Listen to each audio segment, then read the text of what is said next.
Hello viewers, I doctor SBK Lal welcome you all in my YouTube channel. मेरे YouTube channel में आपका बहुत बहुत स्वागत है। अगर आप इस चैनल पर नए हैं तो चैनल को लाइक शेयर और सब्सक्राइब कर लें ताकि विविध विषयों से संबंधित जो वीडियो मैं इस पर डालते रहता हूं इसका नोटिफिकेशन आप तक आसानी से पहुंचे। इससे पहले की वीडियो में हम लोगों ने देखा कि रिजिड बॉडी का जो मोशन होता है वो मुख्य रूप से दो तरह का होता है, और मतलब अगर हम कम्बिनेशन कर दें इसका ट्रांसलेशन मोशन का, ट्रांसलेटरी मोशन का और रोटेशनल मोशन का, तो तीन तरह का हो जाएगा। तो रिजिड बॉडी का जो मोशन होता है जब हम इस पर फोर्स लगाते हैं तो एक होता है प्योर ट्रांसलेशनल मोशन, दूसरा होता है प्योर रोटेशनल मोशन और तीसरा होता है combination of translational and rotational motion. तो इसके बाद हम देखेंगे इसमें आज जो हम चर्चा करने वाले हैं बहुत इम्पोर्टेंट टॉपिक वो है moment of inertia of different body. और उसके बाद हम ये भी जो दो इम्पोर्टेंट थ्योरम है, theorem of perpendicular and theorem of parallel axis, उस पर चर्चा करेंगे। तो आइए सबसे पहले हम देख सकते हैं कि कंपेयर कर लेते हैं ट्रांसलेशनल मोशन का और जो रोटेशनल मोशन है उसका हम कंपेयर कर लेते हैं। तो कंपेयर करने पर हम देखेंगे कि कैसे इसमें जो रोटेशनल मोशन होता है उसमें मास होता है और मोमेंट ऑफ इनर्शिया में आई होता है। तो जो लीनियर मोशन में जो mass is responsible factor due to which body is unable to move और अनेबल टू डिस्प्लेस्ड, तो ये मास ही फैक्टर है जिसके कारण कोई वस्तु अपने विराम अवस्था अथवा गति की अवस्था में अपने आप को बनाए रखना चाहती है। मोमेंट ऑफ रोटेशनल मोशन में क्या होता है तो मोमेंट ऑफ इनर्शिया होता है। तो मोमेंट ऑफ इनर्शिया वो प्रॉपर्टी है जिसके कारण कोई वस्तु अपने अक्ष के परितः घूमने में असमर्थ होता है। Body is unable to move about an axis. उसके बाद हम बात करते हैं लीनियर मोशन में। लीनियर मोशन में हम देखते हैं कि डिस्टेंस ट्रेवर्स्ड होता है s। इसमें क्या होता है रोटेशनल मोशन में एंगल ट्रेवर्स थीटा। उसके बाद हम देखते हैं कि लीनियर मोशन में होता है वेलोसिटी v, जिसको हम लिख सकते हैं ds/dt। और रोटेशनल मोशन में होता है एंगुलर वेलोसिटी जिसको हम w से डिनोट करते हैं, और w बराबर होता है dθ/dt। लीनियर मोशन में एक्सीलरेशन a होता है जिसको हम dv/dt या d2s/dt² के फॉर्म में लिखते हैं, और रोटेशनल मोशन में एंगुलर एक्सीलरेशन होता है जिसको हम dω/dt या d2θ/dt² के फॉर्म में लिखते हैं। इसी हिसाब से लीनियर मोशन में होता है F बराबर ma, और रोटेशनल मोशन में होता है टॉर्क। तो टॉर्क c को हम c से डिनोट करते हैं, तो और c को हम लिख सकते हैं I dω/dt। लीनियर जो मोशन है उसमें काइनेटिक एनर्जी होता है 1/2 mv², और रोटेशनल मोशन में होता है ke बराबर 1/2 I ω²। लीनियर मोमेंटम होता है mv के बराबर और एंगुलर मोमेंटम होता है I ω के बराबर। Work done by a force linear motion में तो हो जाएगा w बराबर fs, और वर्क डन बाय टॉर्क तो ये हो जाएगा w बराबर c थीटा। लीनियर मोशन में हम लिखते हैं v बराबर u+at, और रोटेशनल मोशन में लिखते हैं wt बराबर ω2 बराबर ω1 प्लस dω/dt इंटू t। और लीनियर मोशन में होता है s बराबर ut प्लस हाफ at²।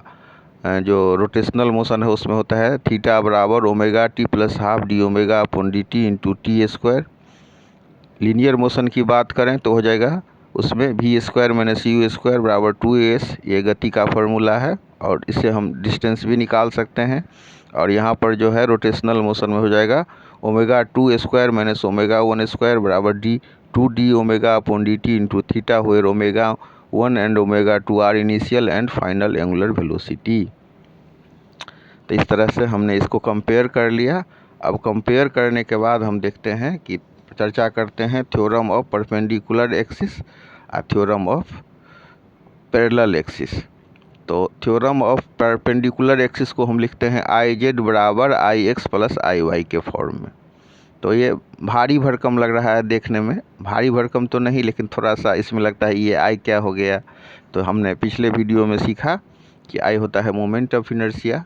तो सबसे पहले हम इसको समझते हैं कि मैंने ये जो इक्वेशन हमने बनाया है, हमने लिखा है IZ बराबर IX प्लस IY।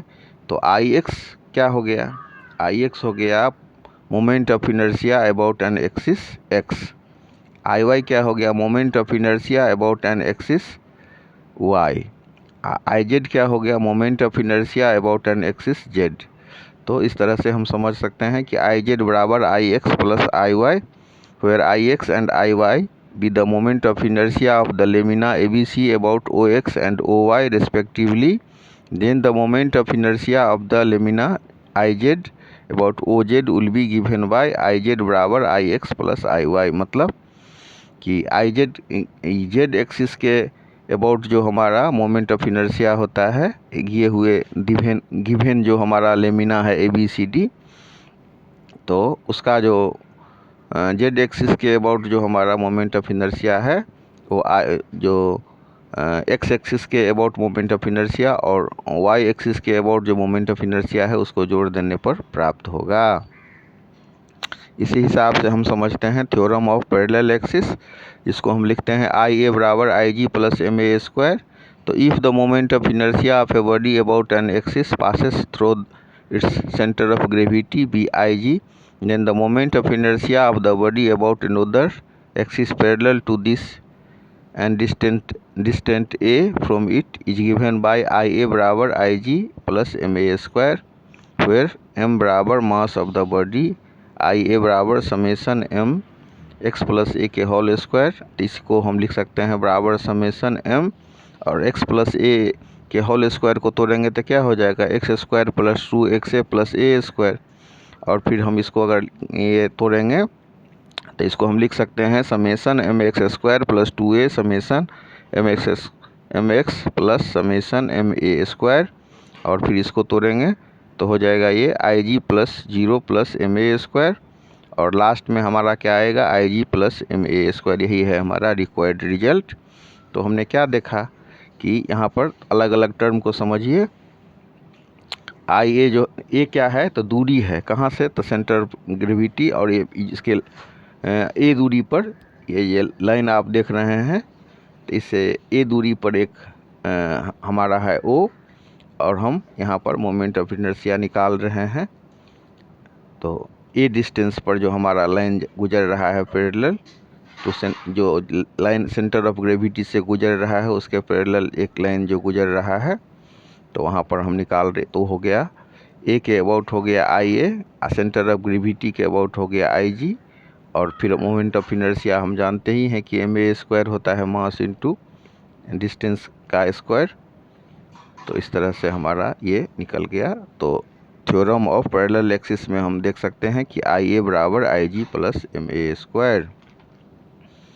अब अलग अलग जो हमारा होता है एक्सप्रेशन मोमेंट ऑफ इनर्शिया का, जैसे हम थिन यूनिफॉर्म रॉड के अबाउट निकालेंगे तो about an axis passes through the centre of gravity and perpendicular to its length, तो ये हो जाएगा हमारा, इसको हम कैलकुलेट करते हैं तो ये हो जाता है moment of inertia of half of the rod as obtained, तो वो हो जाएगा हमारा integration over 0 to half M upon L X square plus D X बराबर M upon L X cube upon cube X cube upon 3।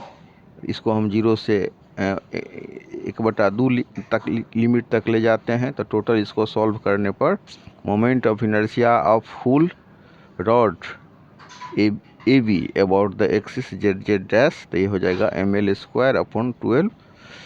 और अगर हम radius of garrison की बात करें तो हो जाएगा के बराबर L upon 2√3।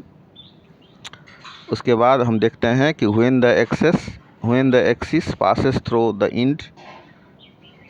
one end of the rod and is perpendicular to its length, ये हो जाएगा हमारा एम एल स्क्वायर अपॉन 3 और के बराबर हो जाएगा एल अपॉन √3। इसी तरह से moment of inertia of a thin rectangular lamina about an axis passes through the centre of gravity and perpendicular to length, ये हो जाएगा M L square upon 12। About an axis passes through the centre of gravity and perpendicular to breadth B C, तो ये इसका value हो जाएगा M B square upon 12। ये सब सॉल्व किया हुआ है। इसको अगर आपको इंटीग्रेशन बढ़िया से देख लीजिए, सिंपल सा कैलकुलेशन है। फिर अगला जो हमारा केस है when the axis when the axis passes through one end of the rod and is perpendicular to its length, तो यहाँ पर जो मोमेंट ऑफ इनर्शिया I बराबर हो जाएगा ml² / 3 और k का वैल्यू हो जाएगा L/√3। इसके बाद हम देख सकते हैं moment of inertia of A thin rectangular lamina, तो ये कैलकुलेट करने पर प्राप्त होगा ml²/12 about an axis passes through center of gravity and perpendicular to the breadth BC, तो ये हो जाएगा mb²/12। फिर एक केस आता है about an axis passing through center of gravity and perpendicular to the plane of the lamina, तो यहाँ पर हमारा हो जाएगा IZ बराबर mk² ml² + b² / 12 और k का वैल्यू हो जाएगा √L² + b² / 12। इसके बाद फिर हम निकालते हैं expression of moment of inertia of rectangular bar, तो ये जो होता है हमारा, इसको अगर हम कैलकुलेट करें तो I बराबर mk² और k का वैल्यू हो जाएगा L² + b² / 12 √। तो ये है सर्कुलर रिंग का निकालें, तो ये हो जाएगा mr² I बराबर mr² और I बराबर mk², और ये इसको अगर हम लिखते हैं mr² तो k² बराबर हो जाएगा r²। Moment of inertia of a thin circular disc की बात करें, ये हो जाएगा I बराबर mk² बराबर mr² / 2। यहाँ पर रेडियस ऑफ गेरिसन हो जाएगा r/2। Moment of inertia of a annular disc की बात करें तो ये हो जाएगा I बराबर m/2 r2² + r1²। Moment of inertia of solid sphere की बात करें तो ये हो जाएगा I बराबर 2/5 mr²। Moment of inertia of the sphere about A tangent and axis, तो ये हो जाएगा IT बराबर